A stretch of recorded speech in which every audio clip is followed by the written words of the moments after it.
अस्सलामुअलैकुम स्टूडेंट्स, आज हम फ्यूचर कंटिन्यूस को डिस्कस करते हैं। अगर आप गौर कर सकें तो कंटिन्यूस के स्पेलिंग्स में जो है कुछ गलती है। अगर आप सही स्पेलिंग आइडेंटिफाई कर पाएँ तो फिर वो आपके आगे ऑब्जेक्टिव के लिए अच्छा होगा, क्योंकि इंग्लिश के पेपर में ऑब्जेक्टिव में इंग्लिश स्पेलिंग्स आते हैं जो कि सही करने होते हैं। तो हम अब रेगुलर कंटेंट शुरू करते हैं। उर्दू एंडिंग सबसे पहले।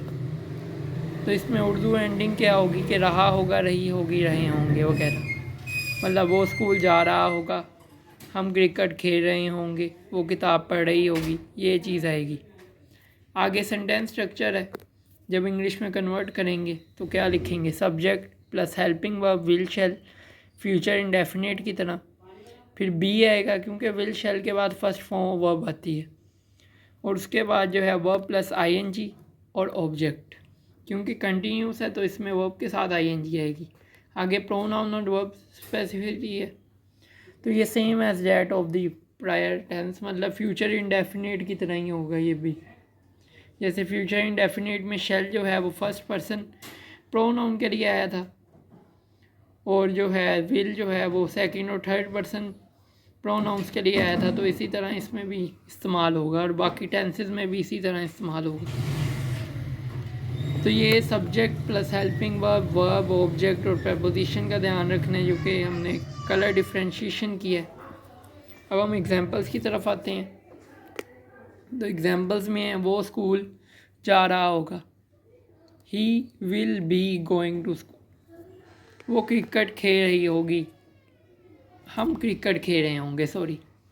We shall be playing cricket. वो किताब पढ़ रही होगी, she will be reading book. तो ये हो गया। आगे नेगेटिव की तरफ आते हैं तो वो मैंने ऊपर कर दिया है। Subject plus helping verb will शैल और उसके बाद नोट आएगा। नोट के बाद बी और फिर वर्ब प्लस आईएनजी और ऑब्जेक्ट। नोट होगा, उसके अलावा कोई फ़र्क नहीं है सिंपल और नेगेटिव में। वो स्कूल नहीं जा रहा होगा, ही विल नॉट या will not be going to school contraction की है। हम क्रिकेट नहीं खेल रहे होंगे या खेल नहीं रहे होंगे, we shall not be playing cricket. वो किताब पढ़ नहीं रही होगी या किताब नहीं पढ़ रही होगी, she will not B reading a book. आगे इंटेरोगेटिव को देखते हैं, सवालिया। तो उसमें जो है वो हेल्पिंग वर्ब शुरू में आ जाएंगे, फिर जो है सब्जेक्ट आएगा, सब्जेक्ट के बाद बी, वर्ब प्लस आईएनजी और ऑब्जेक्ट। क्या वो स्कूल जा रहा होगा, will he be going to school. क्या हम क्रिकेट खेल रहे होंगे, shall we be playing cricket. क्या वो किताब पढ़ रही होगी, will she be reading a book. तो ये ध्यान रखना है आपने फ्यूचर कंटिन्यूस में कि अगर आपको सिंपल आता है तो वो आप सही कर सकते हो, उसको आप नेगेटिव में भी कर लोगे और फिर जो है आप इंटेरोगेटिव में भी कर लोगे। सिंपल आना चाहिए सेंटेंस स्ट्रक्चर, बाकी आसान है। अल्लाह हाफिज़।